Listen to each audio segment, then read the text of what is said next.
Hello friends, எல்லாரும் எப்படி இருக்கீங்க? வாங்க இன்னைக்கு நம்ம பார்க்க போகிறது தந்தூரி ரொட்டி பீஸ் கிரேவி எப்படி செய்யலான்னு பார்க்கலாம் வாங்க. 2 கப் கோதுமை மாவு எடுத்துக்கோங்க. 1 கப் கெட்டி தயிர் எடுத்துக்கோங்க. உப்பு சேர்த்துக்கோங்க. பேக்கிங் சோடாவும் சோடா உப்பும் சேர்த்துக்கோங்க. இது நான் சேர்த்துக்கல, குழந்தை கொடுக்கறதுனால நீங்கள் சேர்த்துக்கோங்க, அப்போ தான் சாஃப்டாக வரும். 1 ஸ்பூன் சர்க்கரை எடுத்துக்கோங்க. ஒயிட் ஆயில் எடுத்துக்கோங்க.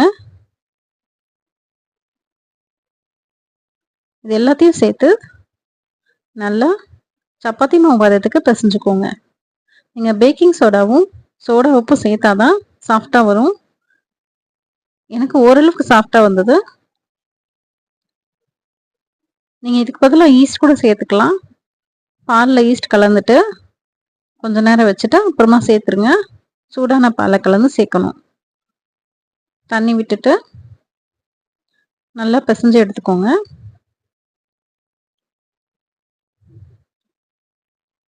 கையை வச்சு நல்லா மசிச்சுக்கோங்க.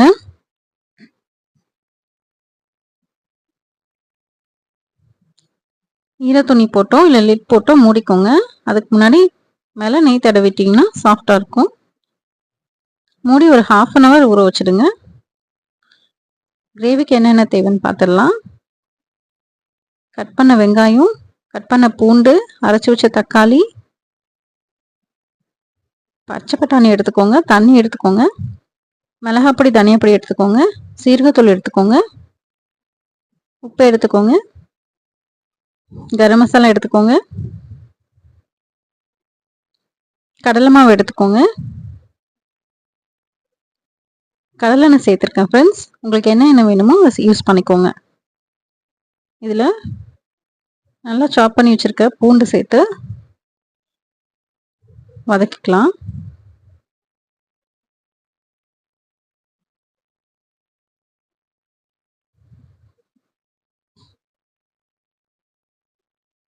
பூண்டு கொஞ்சமாக வதங்கினதும் நறுக்கி வச்சுருக்க வெங்காயத்தை சேர்த்து நல்லா வதக்கிக்கோங்க.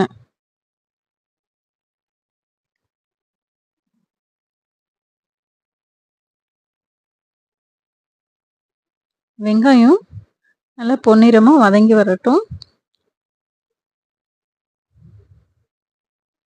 கொஞ்சமாக கருவேப்பிலை சேர்த்துக்கோங்க.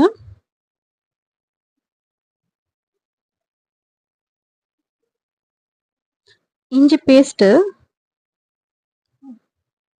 ஒரு 1/2 ஸ்பூன் அளவுக்கு சேர்த்துட்டு நல்லா வதக்கி விட்டுக்கோங்க. இஞ்சி சேர்த்ததுனால அடிப்பிடிக்காமல் பார்த்துக்கோங்க. மிளகாப்பொடி தனியாப்பொடி சேர்த்துக்கோங்க. சீரகத்தூள், கரம் மசாலா,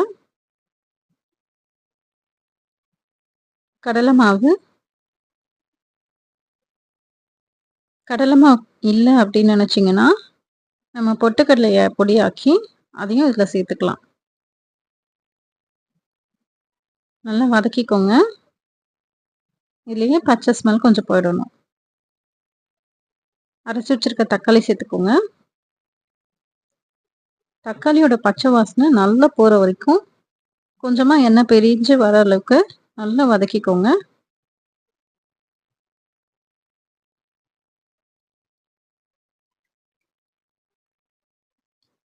கொஞ்சம் அடி பிடிக்காமல், ஏன்னா நம்ம கடலை மாவு சேர்த்துருக்கோம், அடி பிடிக்காமல் வதக்கிக்கோங்க. உப்பு சேர்த்துக்கோங்க. உப்பு சேர்த்து நல்லா வதக்கி விட்டுக்கோங்க.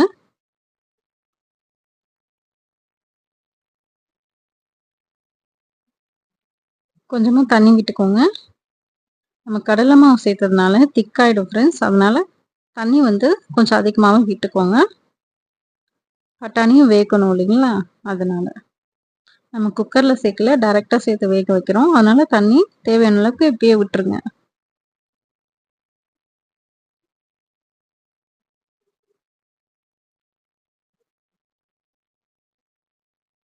இப்போ இது வேகிற வரைக்கும் நம்ம மூடி போட்டு வேக வச்சிடலாம்.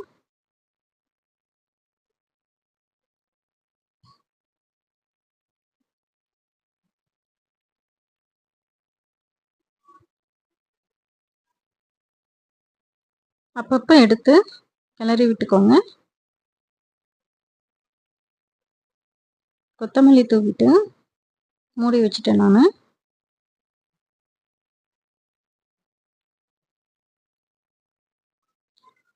பேக்கிங் சோடா போடலன்னு சொன்னேன் இல்லைங்களா, அதனால அதுவும் ரொம்ப நேரம் ஊற வைக்கணும். 1/2 அன் ஹவருக்கு நான் சீக்கிரமாகவே எடுத்துட்டேன். 1/2 அன் ஹவர் நல்லா ஊறிச்சுனா தான் நல்லா சாஃப்டாக வரும். இப்போ கட் பண்ணிவிட்டு இதை உருட்டி எடுத்துக்கோங்க.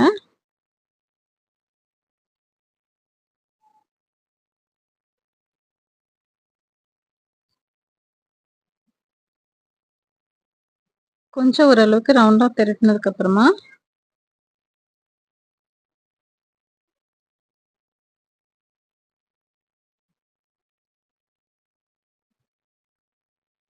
நல்லா பொடியாக நறுக்கி வச்சுருக்க பூண்டு,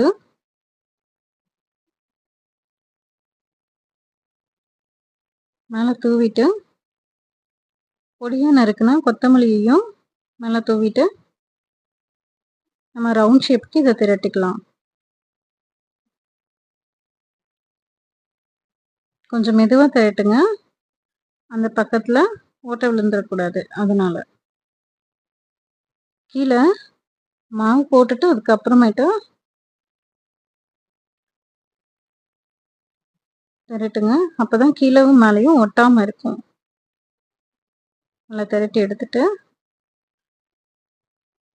அதுக்குள்ளே பீஸ் வெந்துருச்சா அடிப்பிடிச்சிச்சான்னு செக் பண்ணிக்கலாம் வாங்க.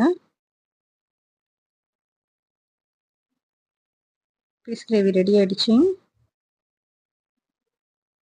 நம்ம ரோட்டி பண்ணிடலாம். இப்போது மேலே எள்ளு தூவிக்கோங்க. நான் வெள்ளை எள்ளு சேர்த்துருக்கேன். கருப்பில் சேர்த்திங்கன்னா இன்னும் வாசமாக இருக்கும், கூட பார்க்கவும் அழகாக இருக்கும். திருப்பி போட்டு சப்பாத்தி மேலே ரோட்டி மேலே தண்ணி எடுத்து நல்லா தடவி விட்டுக்கோங்க. இப்போ அதை ஒரு பேனில் போட்டு கையை வச்சு லைட்டாக ப்ரெஸ் பண்ணி விட்டுக்கோங்க. அந்த பக்கம் ஒட்டிக்கணும். திருப்பி கொஞ்சம் நல்லா உப்பி வந்துடும். இங்கே பார்த்தீங்கன்னா உங்களுக்கு தெரியும். அதுக்கப்புறமா திருப்பி அடுப்பில் காட்டி சுட்டு எடுத்துக்கணும். கொஞ்சமாக பட்டர் எடுத்து ஸ்ப்ரெட் பண்ணிக்கோங்க.